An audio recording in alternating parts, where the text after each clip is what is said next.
Hi, Tom Big Al Schreiter here. This is an excerpt from a subconscious mind selling course I did to a group of automotive executives in Singapore. And I'd like you to listen closely to this excerpt about information. So how are we going to do this? The first thing we need to learn is how the human brain makes decisions. How many people here have ever done a sales presentation?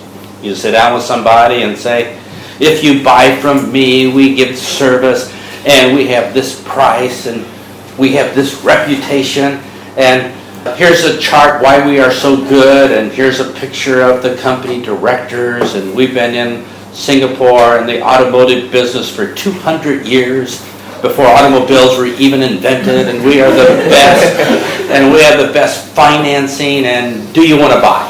If you sit down with somebody for 15 minutes or 30 minutes and do a presentation and ask them to buy, that's called the close.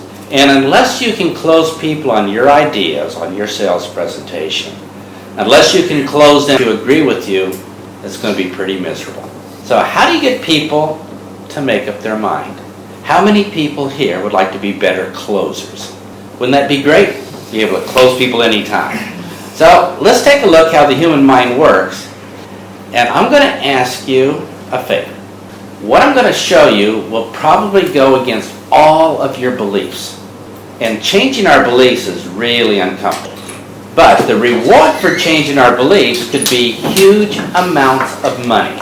How many people here would like to change your beliefs for huge amounts of money and a wonderful life? So let's take a cold, hard look at how people make up their minds. Here's rule number one. When you talk to people and ask for a decision, to buy your products or to increase production, people make decisions on zero information. Information has nothing to do with how people make up their mind. So if you go to a client with a nice sales presentation book, you go with them with facts and figures and proof, it means nothing. The human mind makes decisions on zero information.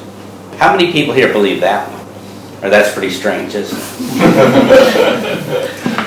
They're going to make a decision without even hearing the name of your company. They make their final decision on zero information. Now, I can tell from your faces you don't believe this. You say, all right, some stupid American has come over here and they have this stupid idea.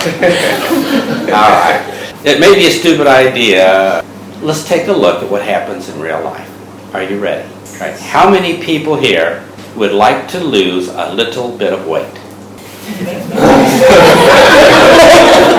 Now, a couple other people should have raised their hands. But if you want to lose a little bit of weight, let me tell you about us fat people. Us fat people got the information. We got the memo. We have books on how to lose weight. We have CDs on how to lose weight. We have DVDs on how to lose weight. There's weight loss clinics all up and down the streets here in Singapore. There's TV shows, there's internet, there's newspapers, there's doctors. We've been preached to, we've been lectured to. Every fat person in the universe knows how to lose weight. If you want to lose weight, there's two things you have to do. Number one is eat less food. What's the other one? Exercise more. Every fat person in the universe knows how to lose weight. We got the information. So if people made decisions on information, there'd be no fat people. But when you leave here today, you're going to see some fat people. You can see us from blocks away. We're big, all right?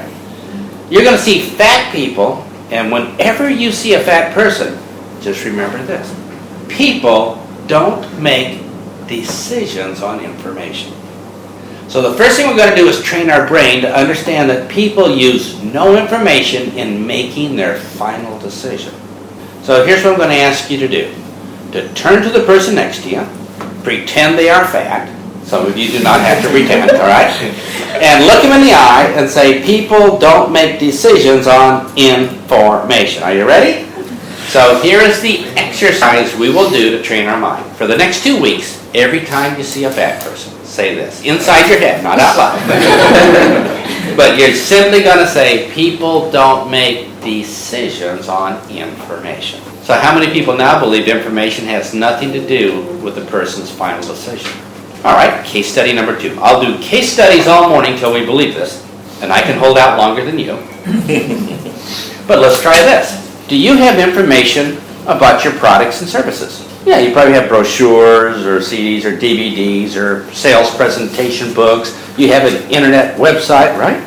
You have information about your business and about what you sell. Is that true? So if people made decisions on information, that would mean everybody that sees that information would either buy, or everybody that saw that information would not buy, because they based their decision on information. Is that true? But isn't it interesting that you show that information to many people?